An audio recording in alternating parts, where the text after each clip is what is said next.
Good afternoon.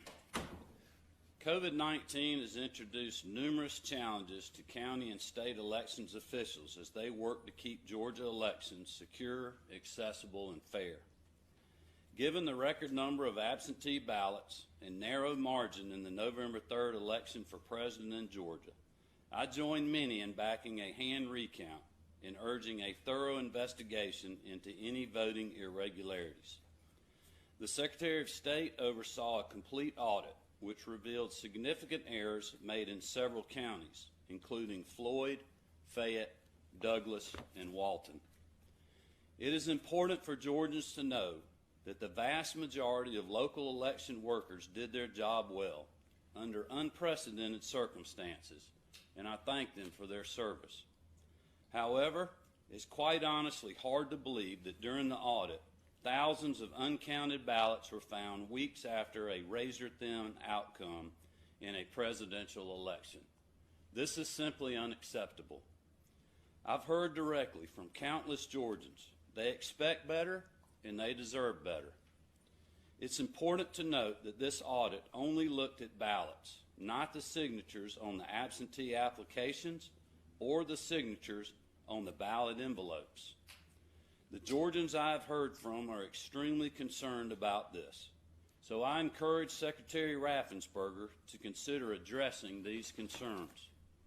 It seems simple enough to conduct a sample audit of signatures on the absentee ballot envelopes and compare those to the signatures on applications and on file at the Secretary of State's office. This morning, the Secretary announced his support of strengthening photo ID requirements for absentee balloting. Voters casting their ballots in person must show a photo ID, and we should consider applying that same standard to mail-in balloting. I have heard from many members of the General Assembly, and I appreciate their input and share their concern. I look forward to working with Lieutenant Governor Duncan, Speaker Ralston, and members of both bodies to address the issues that have been raised over the last several weeks. Earlier today, Secretary Raffensperger presented the certified results of the 2020 general election to my office. Following Judge Grimsberg's ruling yesterday, state law now requires the governor's office to formalize the certification, which paves the way for the Trump campaign to pursue other legal options in a separate recount if they choose. Georgia has runoff elections for 2 U.S. Senate seats and a public service commissioner scheduled to occur over the next several weeks. We demand complete explanations for all discrepancies identified so that our citizens will have complete confidence in our elections. In the runoff election, we cannot have lost memory cards or stacks of uncounted ballots.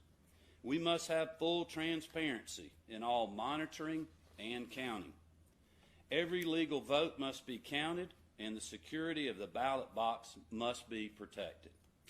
As governor, I have a solemn responsibility to follow the law, and that is what I will continue to do. We must all work together to ensure citizens have confidence in future elections in our state. Thank you, and God bless.